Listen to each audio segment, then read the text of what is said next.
Sí. Bien. El modelo económico, entonces le decía. Esta clase la pensé de esta manera porque lo escuché el otro día al ministro de Economía, que dijo que se está pensando en modificar la ley de entidades financieras. Y esta ley de entidades financieras que se va a empezar a modificar aparentemente cuando pase la pandemia, me interesa que la tengan en claro porque es una de las discusiones que se van a venir dando o que se van a ir dando en estos próximos futuros días. La ley de entidades financieras constituye una traba para que el Estado regule el sector financiero en favor del crédito para el desarrollo económico. Yo lo explico esto. Con esta ley, el Estado, el gobierno, no puede intervenir en el mercado financiero, ¿sí? ¿Y qué quiere decir que no puede intervenir en el mercado financiero? No le puede decir a los bancos qué tiene que hacer, hacia dónde tiene que destinar los créditos. Un ejemplo de estos días, ¿sí? El gobierno pidió a los bancos que empiecen a prestar plata, créditos a pequeñas y medianas empresas que tienen dificultades, porque no se está consumiendo un carajo, porque la gente no sale, que tienen dificultades para pagar sus salarios, le pidió a los bancos que presten dinero con una tasa de interés muy baja. Los bancos se negaron a eso, ¿sí? Y esto es posible porque el Estado, debido a esta ley de entidades financieras, no puede intervenir y no puede obligar al sector financiero. ¿Me van siguiendo? Sí. Bien, esto es lo que se va a empezar a discutir, según dijo el ministro de Economía actual, Martín Guzmán, ni bien pase la pandemia. Así que tenemos que tener en claro. Y esta ley es del 14 de febrero del año 1977, la firma Martínez de Hoz como ministro de Economía, y es uno de los pilares del plan económico de la dictadura, permitir que el sistema financiero no sea regulado por el Estado. Miren, Okay. chicos, chicas, ¿qué pasaría en la lógica si el mercado estuviese regulado por el sistema por el Estado, si el Estado pudiese regular al sistema financiero? El ahorro ciudadano, ¿qué quiere decir ahorro ciudadano? Bueno, quiere decir esos pesos que le sobran a los trabajadores, que los ponen en el banco, ¿sí? En un plazo fijo. ¿Ustedes van siguiendo? ¿Ven la flecha ustedes? Sí. Bien. Sí. Este ahorro ciudadano, entonces, ese dinero que le sobra a los trabajadores, lo ponen en el banco. ¿Qué hace el banco? Bueno, se ve obligado a prestarlo a pequeñas y medianas empresas. Con estos préstamos se aumenta la producción y si aumenta la producción, aumenta el trabajo. Es decir, cuando el Estado regula el sistema financiero, entramos en una lógica de beneficio para la sociedad en su conjunto. ¿Me explico? ¿Sí o no? Una vez más, profe, por favor. Vamos de nuevo. ¿Quién lo dijo, Emanuel? Sí. Bien. El ahorro ciudadano es el dinero, ¿sí? Que los trabajadores o la gente en general deposita en el banco. Te sobró un mango y lo pusiste en el banco en un plazo fijo. ¿Estamos? El banco Sí. toma ese dinero y lo presta. Esta es la función de un banco. Los bancos funcionan de esta manera. ¿Estamos? Bueno, vamos a empezar por eso, que capaz que ayuda a clarificar. ¿Cómo funciona un banco? El banco recibe plata y la presta con una tasa de interés. Esa tasa de interés es la ganancia del banco. ¿Se entiende esto? Sí. Bien, entonces, el ahorro ciudadano va a parar al banco, y el banco ¿a quién le presta? Y acá está la cuestión. Cuando interviene el Estado, obliga a que los bancos presten a las pequeñas y medianas empresas. ¿Para qué? Para que aumente la producción Y si aumenta la producción, es decir, esas pequeñas y medianas empresas empiezan a producir más, lo que genera en la sociedad es un aumento del trabajo. Entonces, esta línea de regulación del sistema financiero lo que permite es un beneficio para toda la sociedad y no para los bancos. ¿Se entiende? Sí. ¿Qué pasa o qué empezó a pasar a partir de febrero del 77 y qué es lo mismo que sigue pasando hasta el día de hoy? Hasta que no se modifique esta ley. El ahorro ciudadano va a los bancos, esto es igual, pero la diferencia está a quién le prestan los bancos. El banco, cuando le presta a una pequeña y mediana empresa, tiene un riesgo. ¿Cuál es el riesgo? Que esta pequeña y mediana empresa cierre. Y si cierra, no puede devolver el crédito. Ahora, este riesgo el banco no lo corre con la ley de entidades financieras porque le presta a las grandes empresas, a las que no van a cerrar, y le presta a quien va a especular con ese dinero. Acá me quiero detener. ¿Me van siguiendo hasta acá? Sí. Y cuando le presta, digo, a quienes van a especular, tiene que ver con comprar acciones o comprar bonos de deuda. ¿Estamos? ¿Qué es un bono de deuda? El año pasado habrán escuchado hablar, y Marcos, los chicos de la 48 me tuvieron en quinto, yo hinché mucho las bolas con esto, con las LEVAX y las LELIX. ¿Sí? ¿Qué son esos? Bonos de deuda, son papelitos que daba el Estado que te decían que a 2 años, 3 años, te iban a devolver ese dinero más un interés. Entonces, vamos a seguir esa lógica. El ahorro ciudadano, la guita que le sobraba al trabajador va al banco. El banco se la presta o se la da al Estado comprándole los bonos, ¿sí? Es decir, el banco está especulando, porque eso no tiene ningún riesgo. Porque para que no te pague el Estado, lo que tiene que pasar es que el Estado funda. O, como está pasando ahora, es que se reestructuren esos pagos, ¿sí? Pero es un riesgo mínimo. ¿Me van siguiendo? Entonces, empiezan a especular. Cuando se especula, lo que se genera es que esas ganancias se transforman en dólares que se van del país. Por ejemplo, el banco francés manda sus ganancias a la casa matriz en Francia. Se van los dólares, se fugan.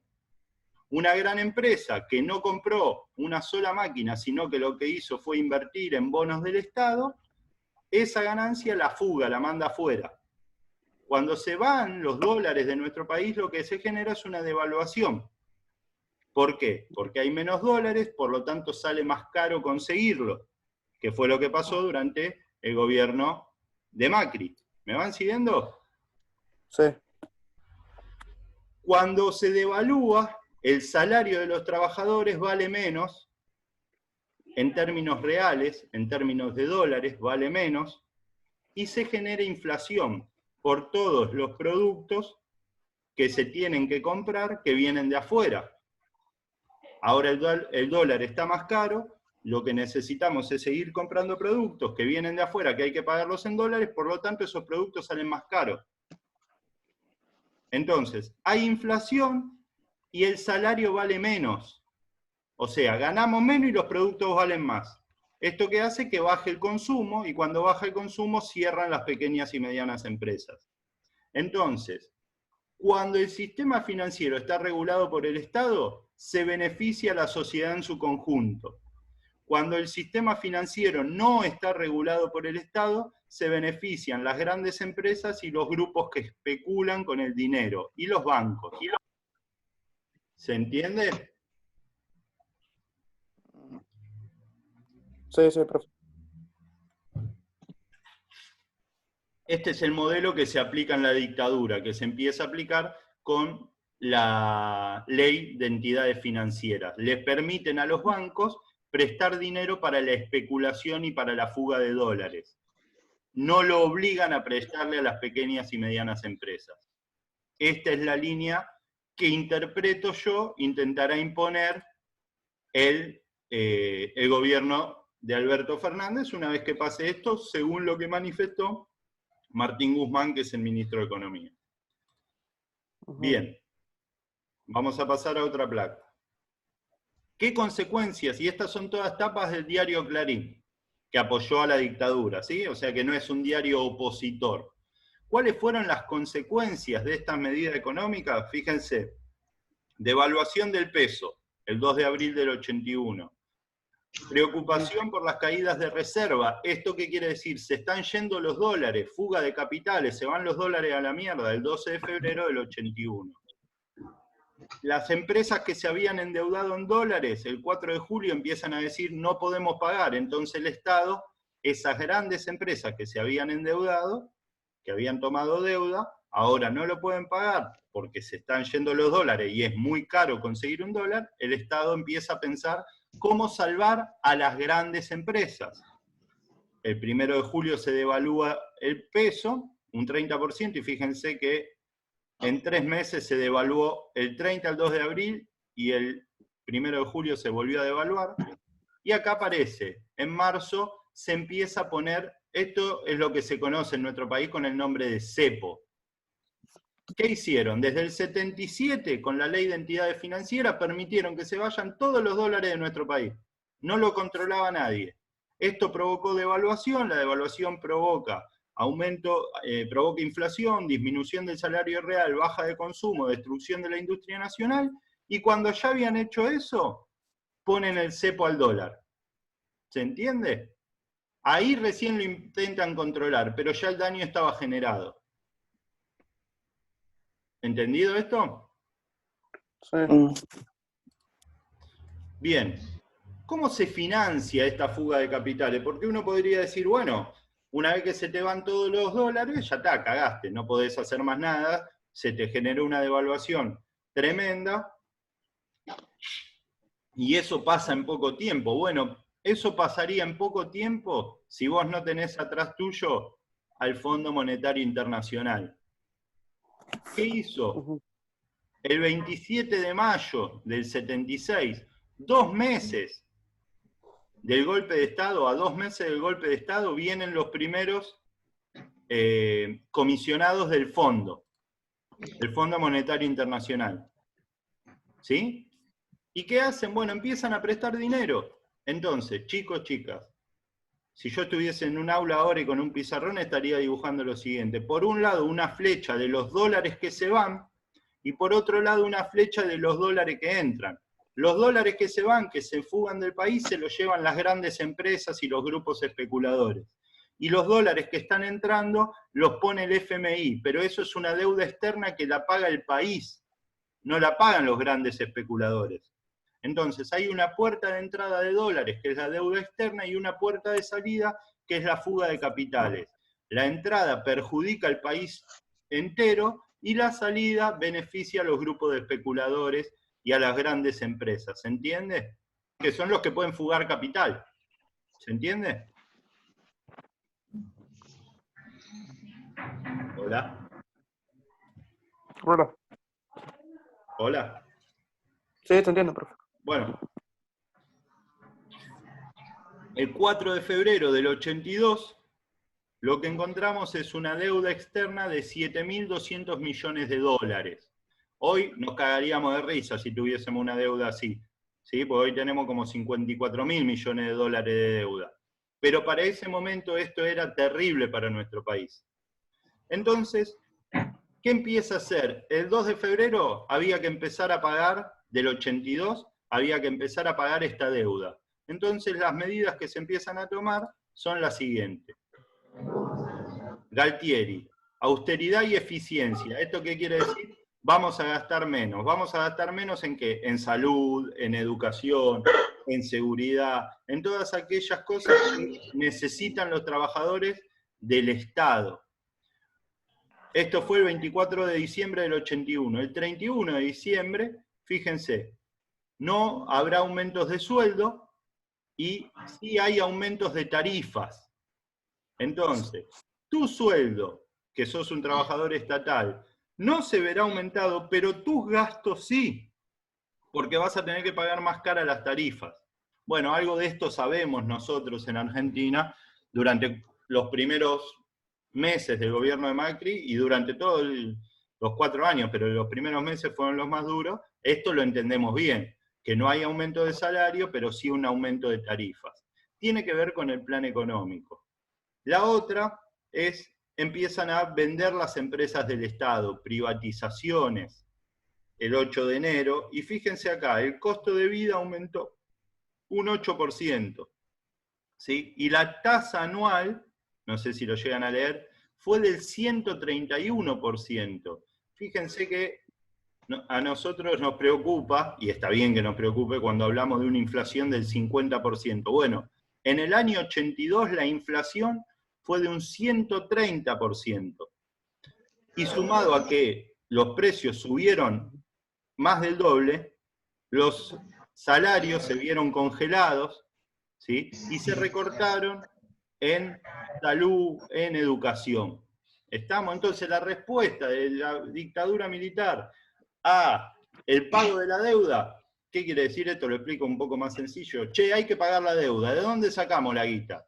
Bueno, recortemos en el Estado, no aumentemos los sueldos de los estatales, ¿sí? No pongamos más subsidios, como dijo Alemán, que fue el último ministro de Economía de la dictadura, y si no hay más subsidios, aumentan las tarifas, vendamos las empresas del Estado. Nunca, en ningún momento se le cruza por la cabeza a estos muchachos cobrarle un impuesto a las personas más ricas para pagar la deuda. ¿Y por qué no se les cruza por la cabeza? Porque ellos dieron el golpe de Estado precisamente para beneficiar a esas personas, que fue lo que expliqué en la clase pasada. ¿Se entiende? Sí. Bien. ¿Qué pasaba con los trabajadores? Bueno, los trabajadores tenían recortada su capacidad para reclamar, su capacidad de protesta. El 24 de abril hubo reformas laborales del 76. El 1 de abril, es decir, unos días antes de las reformas, intervinieron los sindicatos. 2 días después del golpe de Estado, el derecho de huelga quedó suspendido, ¿sí? Y en el 81 permitían que las empresas revisen solas, sin participación de los sindicatos, los convenios laborales, es decir, que las empresas decidan qué derechos mantienen y cuáles no de los trabajadores. Pero a mí lo que más me interesa acá es esto, el derecho a huelga suspendido y la intervención de los sindicatos. Es decir, vos como trabajador o la clase trabajadora ve que su salario queda congelado, que aumentan los precios, que va aumentando la deuda externa, que la fuga de capitales va creciendo y esto presiona sobre los salarios, presiona sobre la devaluación y no tiene derecho a protestar, porque si protestaban, como lo vimos en la clase pasada y si no lo pudieron ver, les pido que lo chusmen en YouTube, y si protestaste van a desaparecer, ¿no? Te van a chupar, como se decía, te llevarán a algún centro clandestino y te ejercerán el terrorismo de Estado sobre esa persona. Entonces, ¿por qué estoy diciendo esto? ¿Qué me interesa que vaya quedando claro de esta clase? ¿Qué es lo que vamos a retomar cuando nos veamos? Bueno, ¿cómo funcionaba el sistema financiero? ¿Por qué la reforma de la entidad financiera? ¿Sí? ¿Y qué problema va a traer para la clase trabajadora? Y a esto le sumamos que la clase trabajadora estaba acotada en su capacidad de respuesta porque sus sindicatos estaban intervenidos, porque el derecho a huelga estaba suspendido y porque existía una importantísima violencia de parte del Estado. ¿Se entiende?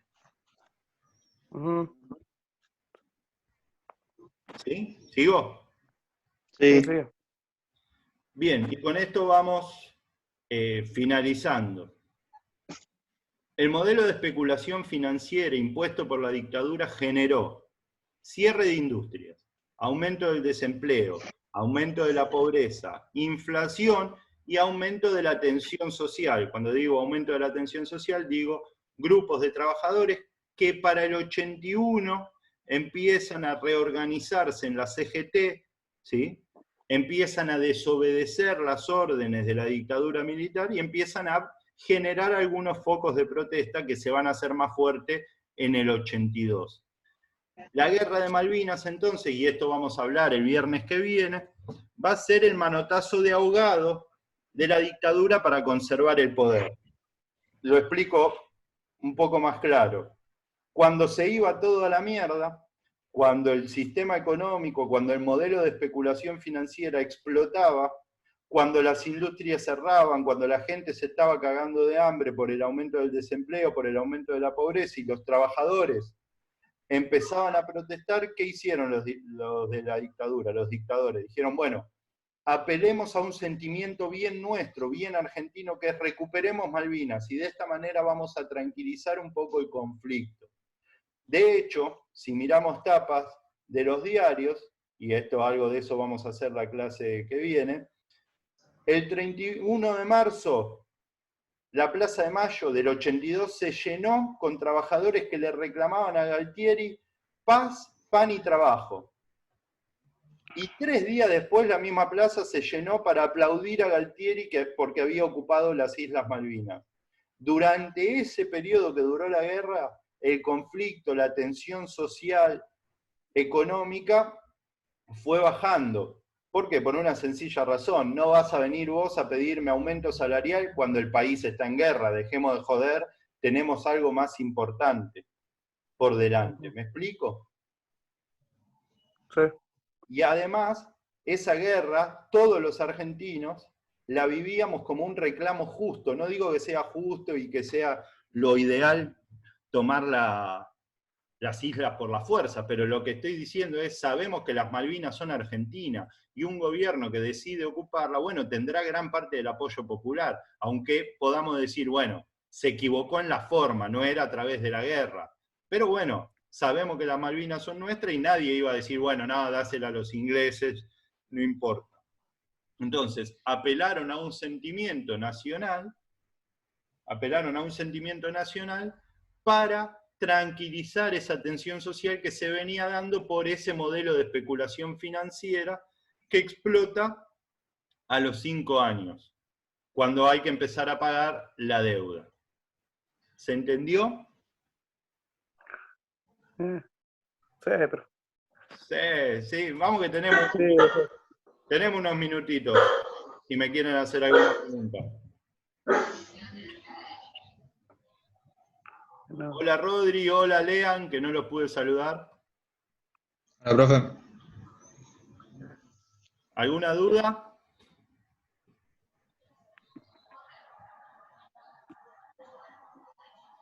¿No? Bueno, No. ahora dejo de grabar.